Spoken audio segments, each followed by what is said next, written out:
None other than Nate Wilkins. He spent 27 years as a park and recreation administrator and decided to manage fitness programs at hotels and spas.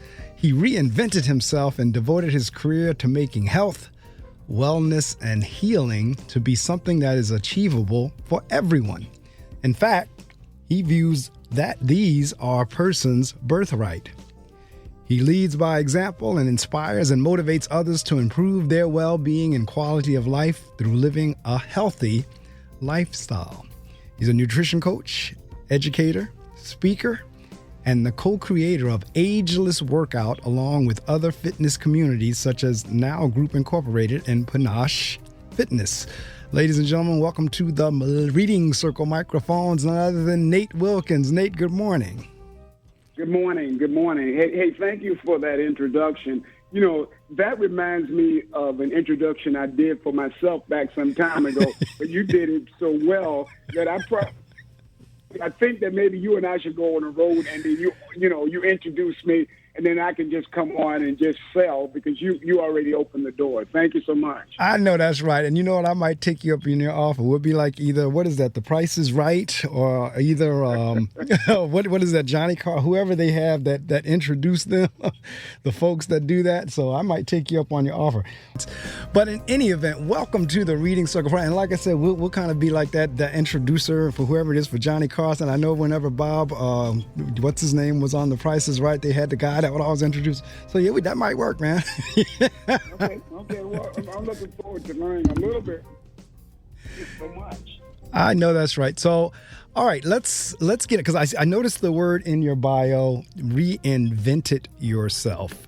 And I see here where, you had 27 years as the park and recreation administrator, but then you decided to go into fitness.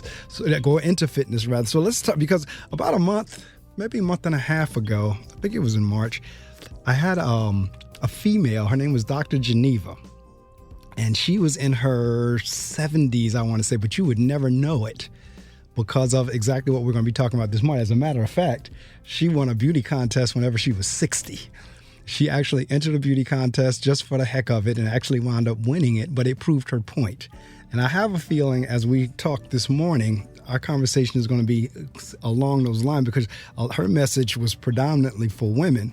Not that anyone couldn't do it, but it was targeted toward women. But I see your message is sort of kind of similar in terms of how we can change our lives, with how we live our lives in terms of exercise and nutrition and fitness and so forth and so on. So let's talk a little bit about where did that all come about?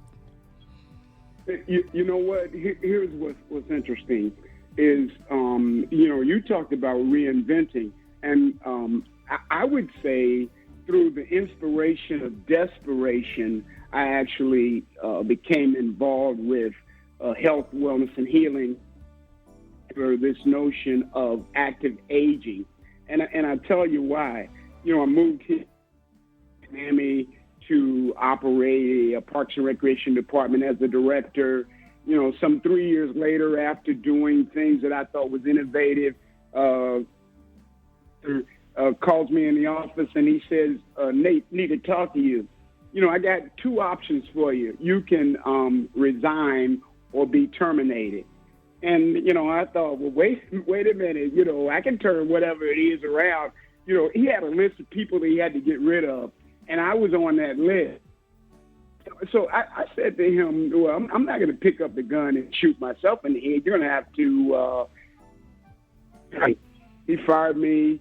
I was already doing exercise, trying to change my body because I'd had some prior health issues and what have you. So I had to immediately, and some people use this term called pivot, then I had to pivot. And the only thing that I saw at that time was this health, wellness, and healing opportunity. I started teaching, which led to me becoming a instructor later on, because they liked what I was doing, allowed me to become manager at a health and wellness spa here in Miami. After that, and learning, getting additional certifications, I decided to create my own business. And so therein lies the health, wellness, and healing career. But throughout my life, Mark, I would tell you that I've actually had to grow. Let me emphasize again, I had to grow because, when I found myself overwhelmed or not following directions that were given to me, people allowed me an opportunity to step out of it and find new ways to use my talent, skills, and abilities. Well, I know, but I mean that was a very good transition. Let's put it because you were doing park and recreation, and I'm assuming recreation would be. I know recreation for us where I am deals with the sports and the kids playing sports or having something to do in recreation. I don't know if Miami has that same definition or not, but it looks like it was, even though it was forced. Sometimes things happen. You know that saying that when one door closes, another one opens. It looked like that's what happened for you whenever the park and recreation door closed. The fitness door opened. Well, it's interesting. Uh-oh, did I lose you? Uh-oh, we still here. Can you hear me? Now I can. Yes. Yeah. So, Mark, I was saying throughout my time in the parks and recreation world, and I moved around from different places trying to find opportunities. I lived in the Midwest. Left Kansas and went to Missouri to take a big job. Left Missouri and went to Ohio to there. Went to Washington, D.C., where I thought did. I mean, I've made it to the big times. And then I found that was a glorified cubbyhole. And then later on into Miami. So what I mean by reinventing myself, that each time I was looking for new ways to use talent, skills, and abilities. And mind you, what I'm saying is the parks and recreation world, while it does deal with sports and youth, and these things become all encompassing. These are major operations now. I mean, these are sort of like business opportunities, and you're only doing that sort of from a public sphere, but you still are held responsible to deliver a certain amount of services. Correct. So, I mean, all of those skills, all of those things put me in place to be right where I am right now. Don't feel sorry for me because I'm in a place that gives me an opportunity to do the greatest work that I've ever done. Oh, absolutely. Because see, I'm a firm believer there's no such thing as a wasted experience. Like there really is no such thing as that. Everything adds to wherever you are at the moment. I mean, I've had various, a couple of career moves as well, and everything, I agree with you, culminates to what we're doing right now. And it's matter of fact, as you just said, it's made you even better at what you're doing now had you not gone through the other experiences. Right. So I guess what I'm saying to you is that it didn't happen to me, it happened for me. Absolutely. And so I would contend that that's how this interview actually came about, because it was part of LinkedIn and sort of reaching around and trying to find someone to talk to share my story with. And lo and behold, I find this opportunity to speak with you. And so I'm so thankful for that. But let me back up just a little bit, Mark, and say to you that as a result of COVID-19 and being, sort of out of opportunities again, because everything shut down for us, right? So people. And so rather than me sit around and try to twiddle my thumb and say, oh, woe is me, and what am I going to do because I can't do the face-to-face work, types of work that you do in a health and wellness environment or fitness environment. I'll tell you about that later if you want me to expand on that. But I took to writing and podcasting. And so podcasting was a way for me to tell the story, but also try to reach out and say to other people who are like me that it's really not over. And so I was actually forced to pivot again or to find new ways again. And so I went virtual. Oh, absolutely. I mean, one thing about the pandemic, it forced creativity. We didn't have options because I'm in education when I'm not doing radio, and we've been doing school virtual since last March, since March 16th, 2020. We've been doing school virtually. So absolutely, it forced some creativity. And now I see your transitions and your progressions. I see that as something great. As a matter of fact, whenever you reached out to me, I tell folks all the time on the show, for me, social media turned out to be a godsend in terms of getting guests for the show. And so many of my guests I have met through either LinkedIn, Facebook, Instagram, or what have you, and they ultimately become guests on the show. And so whenever you reached out that day and I saw that, I was like, oh yeah, by all means, let's get a date and let's do it. So when today came about, and this is a topic that folks really, for those of you out in the listening audience, and I'm sure Nate can verify this and he's going to talk about it as we go through. You can, as a matter of fact, I see it in his bio when he says a person's birthright.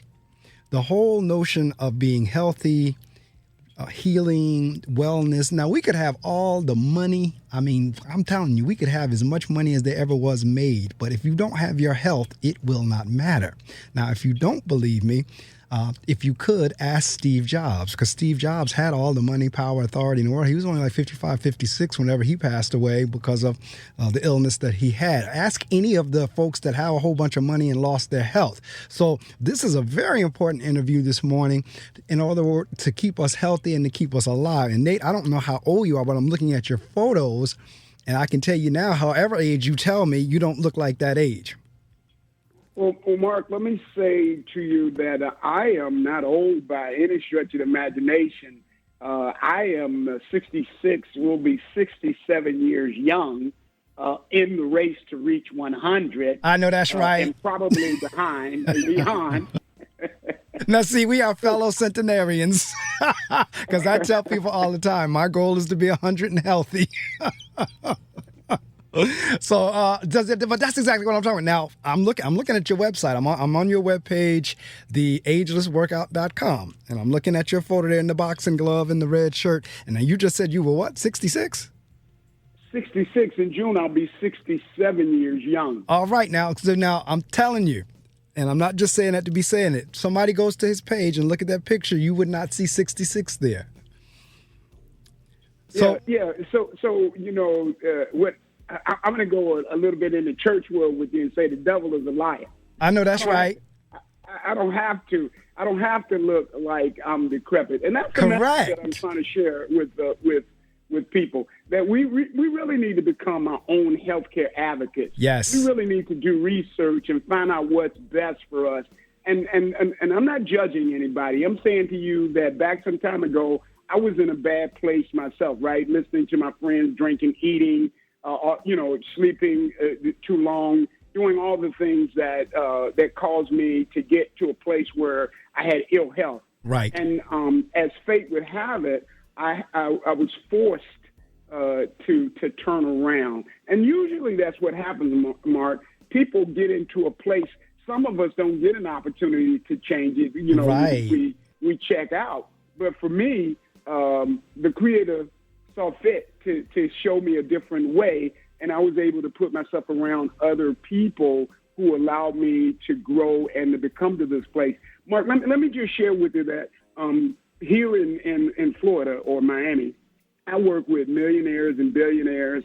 They have yachts and they have everything you could ever think of. But the one thing that they don't have, many of them, is their health. And so they spend major dollars trying to stay and keep themselves healthy. I have a client who had cancer, and he came to me and asked me to help him get himself back together.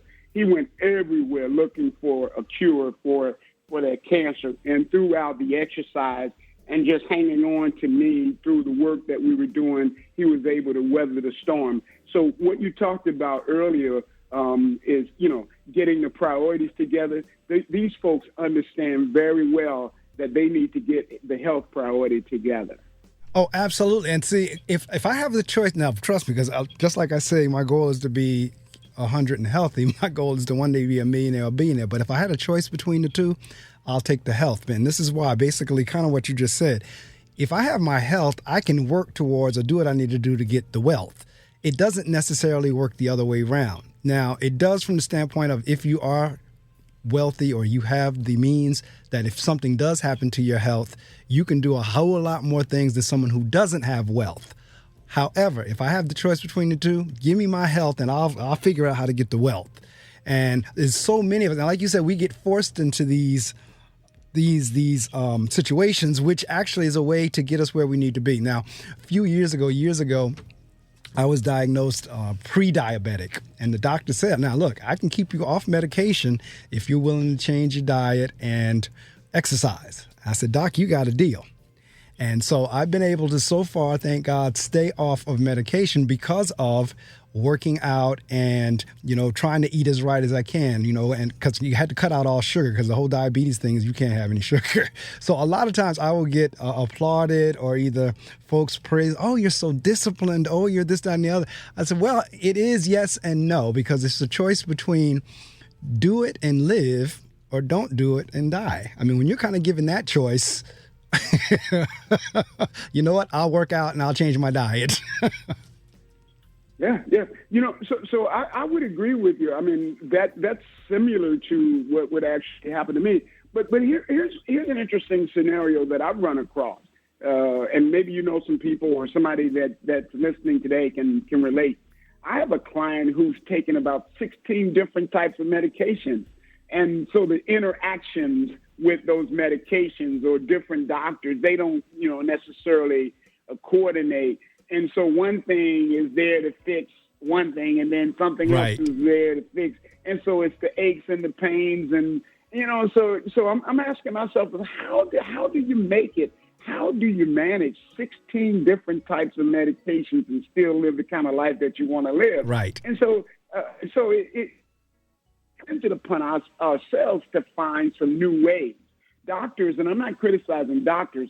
Doctors look at sort of symptoms. But what we need to understand is what's really going on inside us and so we need to do a deeper look at that and move away, like you said, move away from so much dependency on medication and more on, eating better, sleep.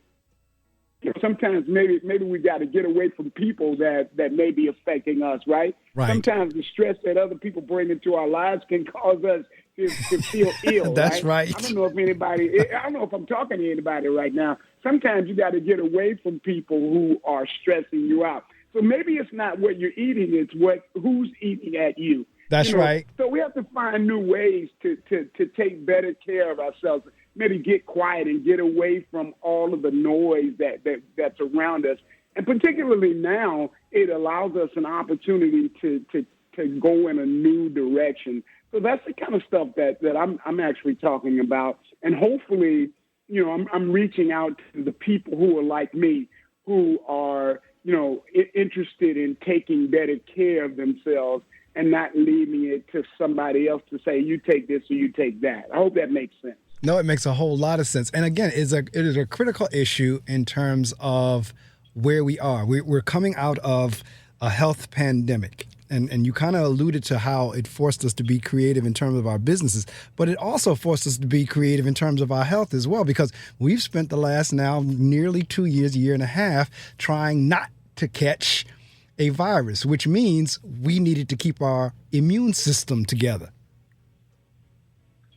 Absolutely. And that's because they're saying to us, hey, you can now not wear a mask if you have the vaccine, or, make sure you get the booster or whatever the additional, sort of medication that they're talking about. These things don't stop. What we need to do is, again, look at what does it take for me to live the kind of life that I want to live? Get up and walk. Put the shoes out by the bed as an example. Do your walking, walk the dog, get some pushing and some pulling to preserve muscle and bone and what have you. That it's really about you taking back your life even in a pandemic or after a pandemic, because you want to live a better quality of life. And so, again, I'm talking to those people, and I like to, out of the research that we've done, it's about 1 in 3 people who have what we call the ageless workout attitude or mindset, no matter what. I'm going to get up in the morning and take care of myself, take care of the priorities that are important to me because I'm on my way somewhere else. And if that doesn't apply to you, I'm talking to the people who just want to live a better quality life. spend time with their grandchildren, be more independent, move about the way they want to be, in the world. Do the kinds of things that maybe you had planned to do. So at 60, 70, or 80 years old, you can have some good quality of life still. It's not over. It is not over. And you know what? That's absolutely, like I tell you, the young lady that I had on, I say young lady because she was in her 70s, and she was pretty much saying something similar in terms of it not being, because it is amazing. People actually fear age because they think it's over. And like for me, I tell folks all the time, there's no shame in my game of age. Somebody had posted the other day on Twitter, how old are you? And, we were all putting our ages, and I put 58. And for me, it's like, because you have folks that actually get ashamed of their age. And for me, it's like, I'm not ashamed of it. I thank God for it that we're still here. And my goal is 100 and healthy. Now, some people, when I tell people that my goal is 100 and healthy, in many instances, folks look at me like I have 3 heads. I don't know if you experience that or not whenever you make that statement. I experience a lot of different things when I make these kind of. Sometimes people look at me and say, with the kinds of exercise that I do, and getting up like 4 o'clock in the morning to make sure that I'm doing the kinds of things that I want to do, they look at me like, you must be crazy. Why do you do that to yourself? And I keep saying to them, I'm not doing it to myself. I'm doing it for myself. Exactly. Because I have an assigned to me. And I gotta pay. I gotta pay this toll that I've been allowed. So there was an older gentleman, older than myself, as an example. I think he was about 85 years old. His philosophy was to get old or to not get old. Which one do you choose? Correct. That's right. Old, right? That's right. Because that's what I said. The only way to not get old is to die young. So I could not agree more. Absolutely. Absolutely. So it becomes a conversation about quality of life, right? Are you really living? Are you just practicing and of life and saying, this is how it's supposed to be. I'm this age, and so now I can't move or to go to the gym. Uh-oh, I think I lost you. There you go. We need a social network. They don't have to be up close on us, but we need interaction. We need a passion. We need this kind of stuff that we're doing right now. Learning, right? Growing. It's us to learn in various ways. So, maybe there are people out there who are saying, I'm a boomer, and boomers are not Zoomers. But I would continue. Better learn how to use Zoom. I know that's right. I know that's right. Hey, there's so much out here, and it's moving so fast that you literally have to run to keep up. No, it is. And see, and this is why, for me, this interview is so important. And for listeners, I hope it is for you, because a lot of stuff, exactly what Nate just said with the example about the boomer zoomer, a lot of things we put on age. And it doesn't have to be. And that's why I could not agree with Nate more. As I said, you heard me say earlier, I'm a wordsmith. I hang on words. I'm a true believer in the power of words. You heard Nate say, I'm 66 years young. You didn't hear him say, I'm 66 years old. I'm 66 years young. There's a distinct difference in that. And a lot of times what we do is we try to put on age for things that we either won't learn or refuse to learn. We put that off on age when it does not have to be. Up until the pandemic, because they didn't do it last year, I don't think they did it this year, I usually ride the 5-borough bike tour. And that's a 40-mile bike ride. And people will look at me like, do you know how old you are? Yes, I do. There are people in the bike tour that's 20, 30 years older than me on it. They're still doing it. I see 80-year-olds, 75-year-olds doing that 40 miles. So whenever you start, as soon as you put something in your mind that you can't do something, guess what? You're not going to do it. But if you take on the attitude that I'm hearing from Nate, and what do you call that mindset? Your ageless workout mindset? Right, the mindset, the ageless workout mindset. That that really, I'm not being judgmental or critical of anybody. I'm saying that it's little that you got to get up out off from where you're sitting if you're sitting down, right?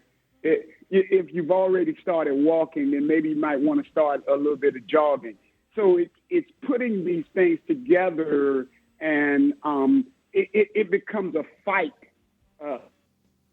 and for your health. This is not always about how you look. This is about how you feel. Right. That you have some goals that you want to accomplish, and you're doing that, and you don't want anybody to do it for you because you are able yourself. Maybe not as fast as you used to do it. And again, if you look at some 30 or 40-year-olds, because they sit so much with computers, their heads down, or walking and looking at computers, they don't have the same health strength that you may have. Correct. So it's really not a fair comparison. I think that everybody is different, and we have to look at this journey a little bit different. And let me say this to you, Mark, that I jokingly say some of these kinds of things to you, but what I'm really getting at is if you may be challenged with dementia, Alzheimer's, if you're challenged with some other disease, what we know is that food, for eating, not overeating, the proper amount of rest, getting rid of stress, we know these kinds of things can actually help us turn our health around. And so I'm saying to you that if you really want to take back your life, if you want to be in charge of your life, start to move, start to look at learning, start to look at having a passion, start to look at associating. If you need to talk on the phone, that's good. But getting around people who are going somewhere, there any number of outlets that we can find an opportunity to do exercise, even if you have to just stand up and sit down in where you are. It is those opportunities that I think and I want to encourage people to take today. Absolutely, because I tell you, we were talking about this pandemic and doing things on Zoom or online. That was a lot of sitting, and I could tell you, I probably sat more this year than I have, and I don't know when. I can't remember the last time I was, and my body could feel the difference. To Nate's point, your body knows. It knows when you are doing, and it knows when you're not. And I had gotten to the point I had to really start, like you just said, even just stand up, just walk away for a couple of minutes. My left hip had started hurting me in a way that it had never hurt before. And I know it was from all the sitting. So soon as I started getting back out on the bicycle again, soon as I started getting up walking and getting moving again, it went away. So to Nate's point, if you want to start feeling better, if you want to start living, as the kids say, living your best life, yeah, there are some things you're going to have to do in terms of the investment in yourself, but in the long run, it will pay off. Absolutely. Hey, Mark, you make some interesting points, in terms of getting up and moving. We know that the hips are important. And so sort of stretching and moving from side to side. Right. They actually start to loosen up, and it's like once, right? You got to continue to do it. It's you may hurt a little bit just because but the more you move, you'll find over time that those aches and pains are going away unless you have some serious injury. Right. And don't let me say to you that you shouldn't get checked out. Right. I think that's a place that you should, if it continues, you should go get checked out. But for the most part, a lot of times is our immobility or lack of mobility that's causing. And you start to put the oil on these places, on these joints, like they do like they did in. you start to find yourself moving like a well-oiled machine. Absolutely. And that's exactly what it was like in terms of, I mean, I hate to say it was an experiment. It wasn't. It was just the fact that we were doing so much sitting in terms of being in front of the computer that I was doing a lot more sitting than I normally would do if we were going live and in the building and walking around, this, that, and the other. But I totally felt the difference. Let's talk a little bit about the role that weight plays, because I've seen folks who've done what they needed to do to shed weight, and I've asked them, "Do you feel better after you lost the weight?" They're like, "Oh yes," like they are amazed at how much better they feel because they've taken off 10, 15, 20, 25, 30, 40 pounds or what have you. Because I know how weight impacts diabetes and some other ailments. Talk a little bit about the importance of, keeping your weight down. So interestingly, I like to talk about myself because, I have been food taking advantage of me, right? So, as an example, right, I go down to that aisle where they got potato chips and Oreos. They call my name. They want me to eat them. No, that's right. That's right. And at this age, potato chips and some Oreos, I'm up. I got weight. I got, and so I don't feel as good. But let me say this to you, that it's really a matter of managing weight, but also fat, right? Right. So if you can turn fat into muscle, right, through resistance training. So for people who are in our age category, long or steady state cardio is not necessarily the best way. That we need some short bursts of cardio in order to push our bodies to new places. We need some resistance training, not heavy, but we need to push against things. We need to do some squats and some lunges and what have you. And this stuff will help us burn calories, but I would contend calories and fat that we need to actually manage, right? And so losing weight is an interesting talk about, and I think that we're talking about the same thing. So if you lose in a day, you can lose maybe 2 or 3 pounds by going to the bathroom, right? Right. But if you change the composition of your body and you muscle, the body looks totally different. You understand? You could actually weigh the same amount. 5 pounds of fat looks different than 5 pounds of muscle. Correct. And so it's important that we get the total body together and not necessarily worry always about weight, but let's worry about managing fat and burning calories. That makes sense. That makes a lot of sense. And that, you're right. You could on the scale weigh the same, but it is different between muscle mass versus fat. Absolutely. And as you begin to work out, as you begin to do these things that Nate is talking about, it comes as a part of that. But it is, I mean, we talked about it a couple of minutes ago, it really is about mindset and discipline. I don't make New Year's resolutions. I stopped that a long time ago. But it's interesting how at New Year's, everybody, that's their number one goal. They're going to lose weight. They're going to muscle up. They're going to exercise 3 to 5 times a week. And then by like February, that's out the window. Mm-hmm. So talk a little bit about, back to that mindset and the discipline to keep your program going. Right. So, and let me say this, that it's not easy. It's simple. No, it's not. Right. I hear you. Okay, go ahead. Yeah. So you have to develop this notion that this is like you're going to work for either your job, right? That you cannot miss those opportunities because you'll pay a price, right? So you have to use it as a way to get to the goals that you have for yourself, just like you would on your in your career or on your job. And I'm really trying to relate to people because right. I know that people have these careers, and they're important to them, and their jobs are important to them. So let's look at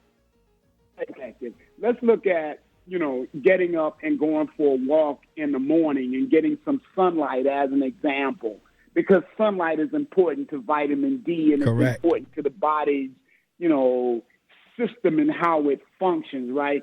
So get out of the house and or get somewhere, pull the curtains up, the blinds or what have you, get some sunlight, do some movement or what have you. These kinds of things actually get us into the movement, and we commit to that, a little bit of that, little bitty steps, not big steps, right?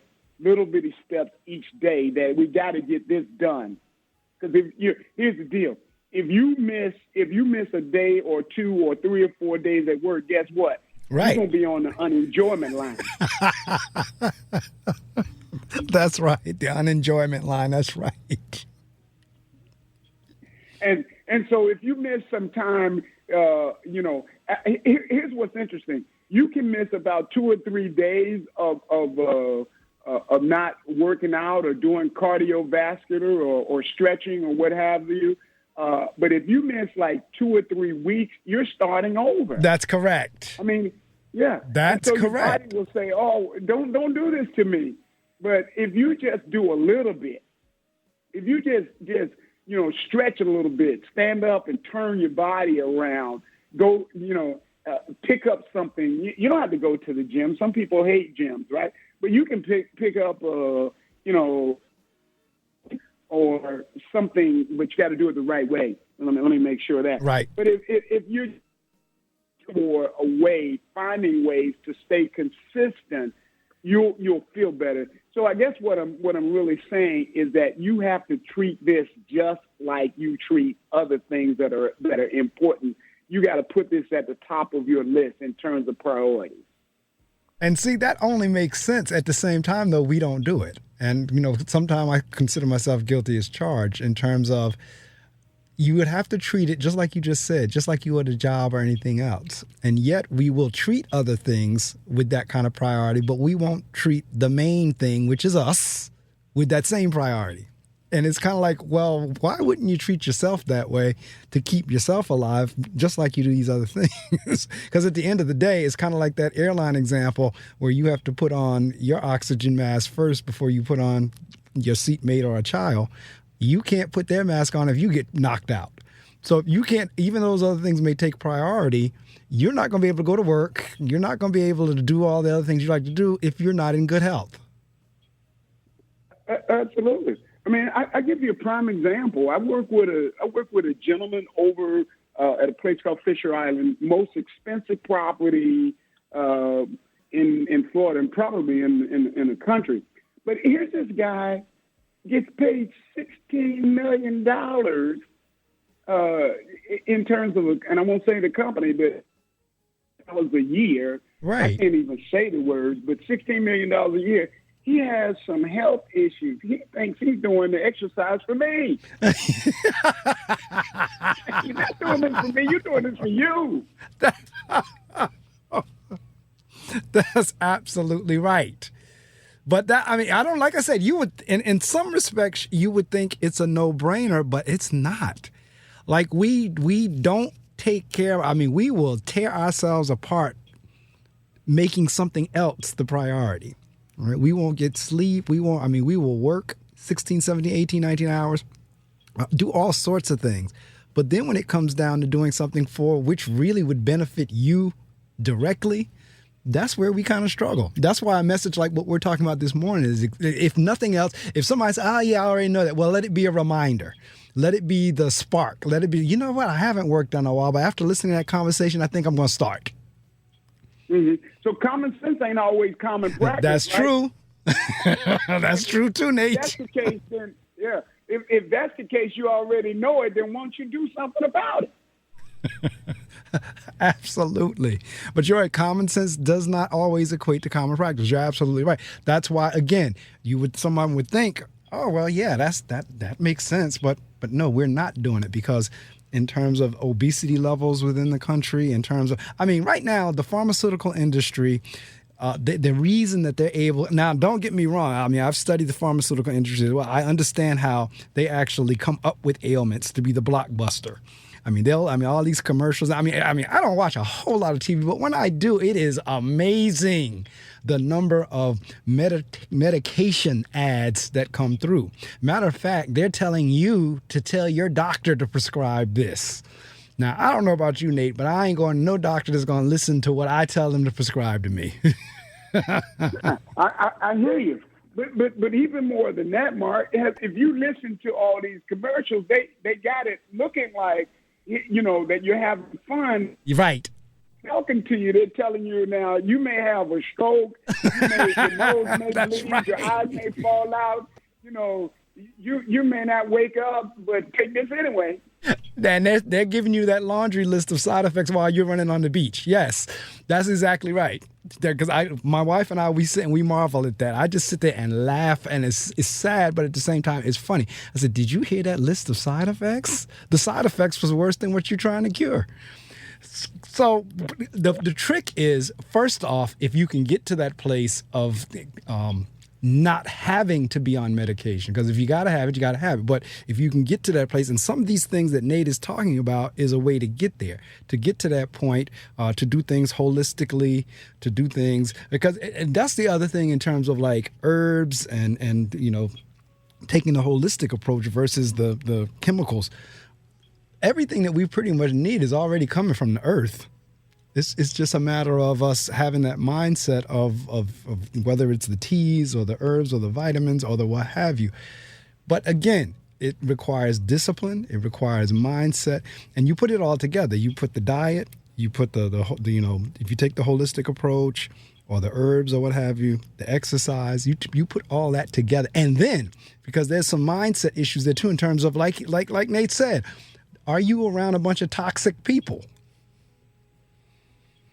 Mm-hmm. So it all connects. That's my point. It all connects. I mean, and having the lifestyle you want is a choice. And again, I agree with Nate in terms of it's not about us judging. It's not about, because I'm not, believe me, I'm not all there. I'm really not. I mean, I'm looking at your picture, Nate. I can't tell from the show, but I always had the goal of 6-pack abs. I ain't got there yet.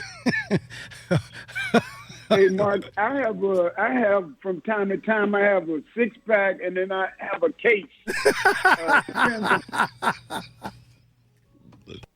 It depends on it is, right? I'm like you, and that's the other thing that I'm not talking about extremes, right? I'm talking about, living the kind of life that you want to live. So what I'm saying is if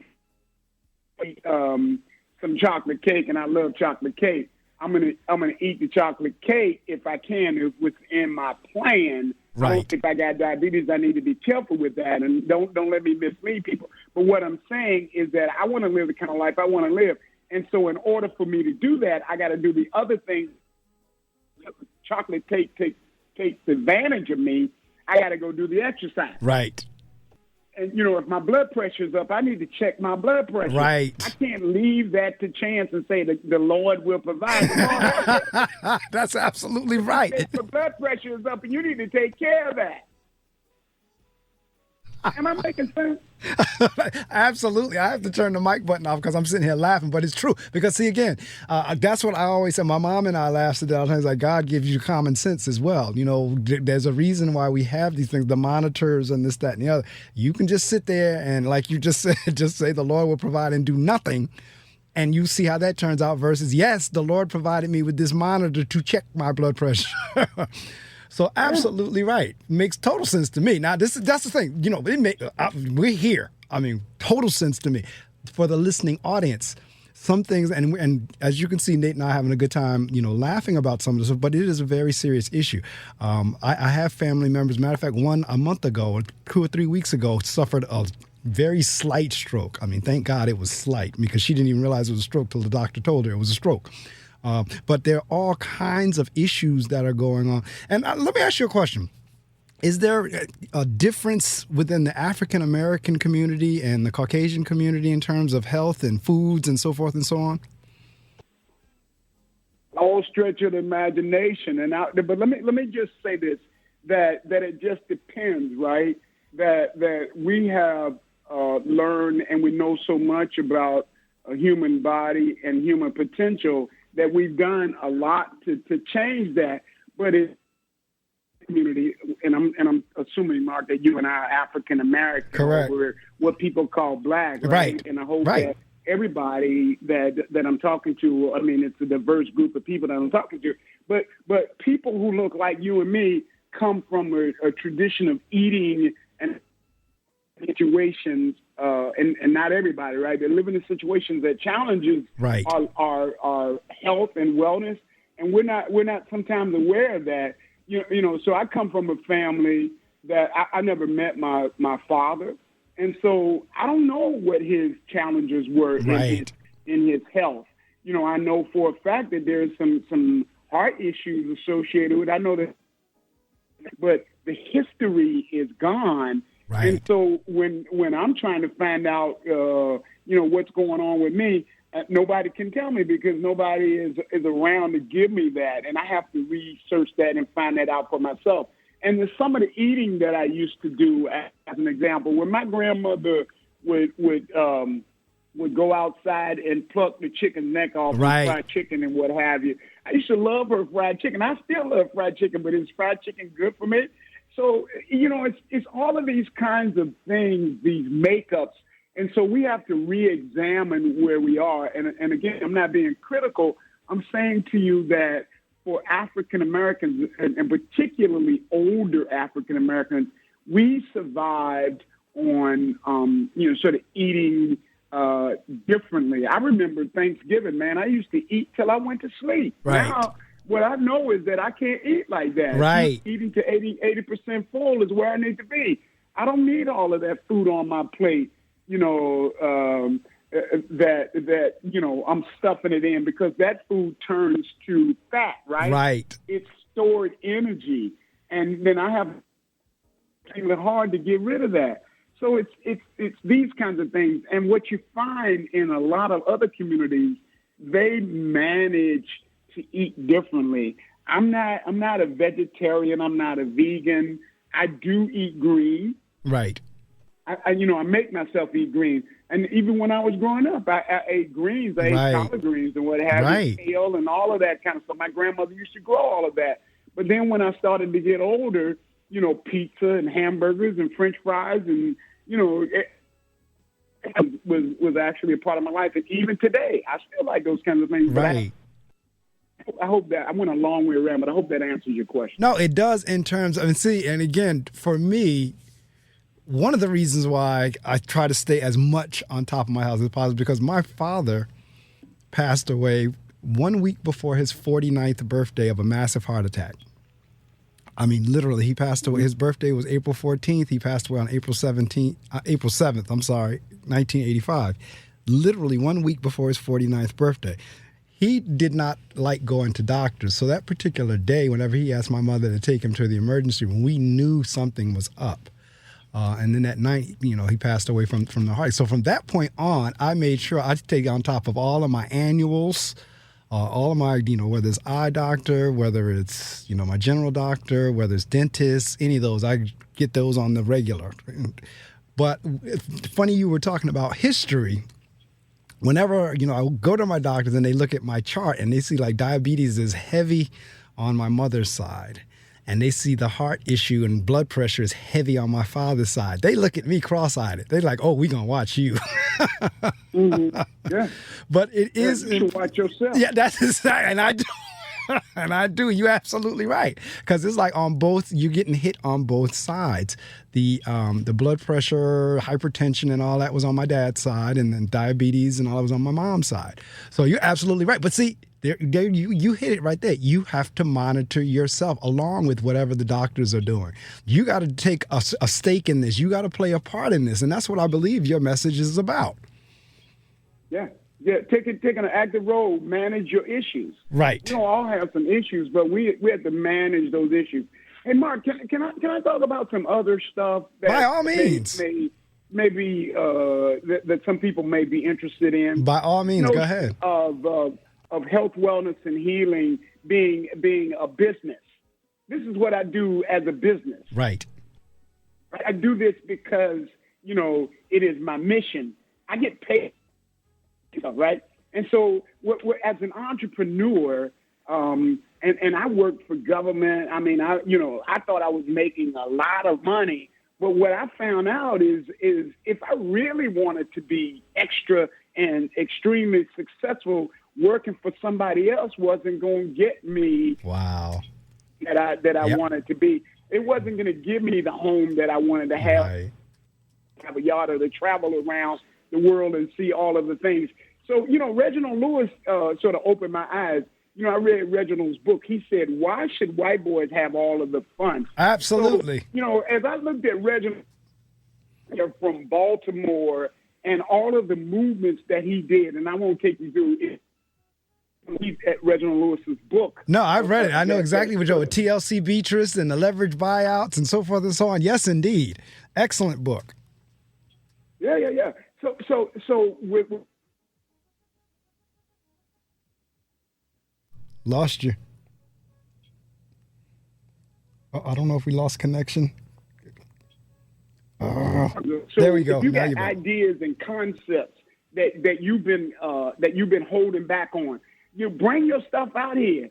Throw some mud and see what sticks. Don't wait for somebody to send you a check because, the whole conversation now is that we can't get nobody to work because they're getting a check. I mean, they get welfare. Some of these people get big loans and what have you, and they call your stuff welfare. Correct. But and they want you to feel bad about that. But here's my message today. Do something for self. Get you a side hustle and sell something. There's nothing wrong. Learn as much as you can. Create some opportunities. Get good at it, and sort of help somebody else along the way. So and then we don't become so dependent when these crisis situations hit us the way that they've hit. And I'm talking only those people who can relate to what I'm saying. There are a number of people, who've already done these things. But if you haven't done it, right now is the time to re-examine where you are. So this message for me today is more about taking better care of yourself from a health perspective in order to create the economic situations in our communities and in your community for your family so that you can have sort of a legacy that it goes on and on and on. I just got off on a tangent. But no, that's not a tangent because that's absolutely, that's a matter of fact. What I need you to do is because you had faded out on me right when the point you were talking about Reggie Lewis's book, there was a gap in there as you were working your way up to do something for self. If you wouldn't mind repeating that, because that's not on a tangent at all, because the health and the wealth, that's what I was saying earlier, they're connected. Like if you have the health, you can do whatever it is you want to do to try to get to the wealth. And if it's entrepreneurship, by all means, because I could not agree with it. My wife and I tease each other all the time. We declare we're going to come up with some business. We just haven't figured out what yet because we have a lot of talents and gifts that God has given us. We just haven't figured it out which one we're going to do yet. But we were just teasing each other about that yesterday. So you were right at the point you were saying about Reggie Lewis's book, and I told you, yep, excellent read, as you know what he did with TLC Beatrice and leverage buyouts and so forth and so on. And that's whenever you were going into about the whole entrepreneurship. If you wouldn't mind repeating that again, for the recording because it faded out. Yeah. So what I'm saying is that while it's important to talk about, and again. So health is at the number one place because if you don't have health, you cannot step out to be an entrepreneur because you're going to be somewhere in somebody's hospital or you're going to be sitting down, the war is me, that type of thing. So while you have your health and you're working on your health, work on your economic plan, right? And what I was saying to you, Mark, is that I have been in successful positions as directors. I worked for the National Recreation Parks Association as the chief administrative officer, and all of that stuff glorified me. But what I'm saying to you is I'm at a place now as an entrepreneur that I produce my own dollars, that I depend on my own hands, and I have to be creative because now is the time for us to step out and look for opportunities to build either a side hustle or to build a business. Not everybody is able to build a business, but what we need to do is learn how to do that. Find some people, that can help us do it. So if you're young, find an older person that can mentor you. If you're old, find a young person that can help you with technology. But don't just sit there and twiddle your thumbs and wait for another pandemic to come and destroy your family, destroy your life. Take charge of yourself. Today, for me, the message is more about taking better care of the whole person. Correct. And not just a certain part of your life. And so, Mark, again, I thank you for the opportunity to share about entrepreneurs and to really look at how do we examine our life from the bottom up, from the inside out, and to become the kind of people that we know we can become. Because the less we depend on other people for our economics, the more we can put the creativity and the effort in to take better care of our health, our communities, and our families. Absolutely. And that's a great segue to the end of the interview in terms of what I do is I shut the mic back off and I allow you to promote. Now, you can say anything with the exception of a dollar amount, but anything short of that, connect with you, websites, bios, telephone numbers, folks you want to shout out, the name of your business, anything short of a dollar amount, I allow my guests to promote. And that's where we're at in the interview right now. So, Nate, you want to promote your business, how folks can get in touch with you, where it's located, and so forth and so on. This is your opportunity to do that. Hey, listen, thanks, Mark, for the opportunity to share some ideas and concepts around ageless workout, the ageless mindset, ageless tribe. And if I've said anything to you today that you can relate to, you can get a hold of me at www.agelessworkout.com. I'm also on Facebook, Nathaniel Oliver Wilkins, or the Ageless Workout, Instagram, the Ageless Workout Official, Ageless Workout Tribe, all of the social media. If you want somebody that's going to work with you closer in terms of classes or personal training or, sort of a weight plan or an eating plan, reach out to me. The nowgroupfitness@gmail.com is one email address, or nate@theagelessworkout.com. But if that's not something that you want to do, if you don't want a closer mentoring relationship, then continue to just check out the information that we have. We do all kinds of content that I think is relevant to moving forward, not necessarily in terms of always talking about the health, also economics, and then health in terms of mental health, just overall general, just trying to reach out to people to allow them to live and help them live a better quality of life. So the opportunity to speak with Mark today has been fantastic. Thanks for just a chance to touch somebody. I hope I got to one person today. Thanks, Mark. I know. That's a matter of fact. I just went to your Facebook page as you were calling. I see you have a book, Stretching Secrets. Yes, that's an ebook that they sign up for, and it gives. And stretching, Mark, is stretching for people like you and me is almost like a prerequisite for living a better quality of life. Absolutely. So again, folks, the website is Ageless Workout. Let me see, agelessworkout.com. All connected exactly as it sounds. AGELESSWORKOUT.com. You just, I literally, as he said, a Facebook page. I just went there and did a friend request, and I liked his Ageless Workout page. You have the opportunity to connect there, and he's in the Miami area. So if you're listening, those of you that are down in the Miami, Florida area, he's down there in your area. You can actually talk to Nate or see Nate in person. And I'm quite sure, with the pandemic, as he said, he went virtual, so you have the opportunity to do that as well. But Nate, I thank you so much for joining me this morning. Thank you so much for reaching out on LinkedIn. LinkedIn actually did what LinkedIn was designed to do, which was... Hey, Mark, you're the best. Thanks, man. Thank you. And I will email you down the link of the recording as well as the YouTube link. And once you get that, you're free to do whatever you'd like with it. Fantastic. Thanks, and let me know what I can do to help you going forward. Will do. Thank you, and have a wonderfully blessed weekend and day and rest of the week, year, and as you said, as we get younger. Absolutely. I know that, right? So take care. Thanks, man. All right, take care. Thank you.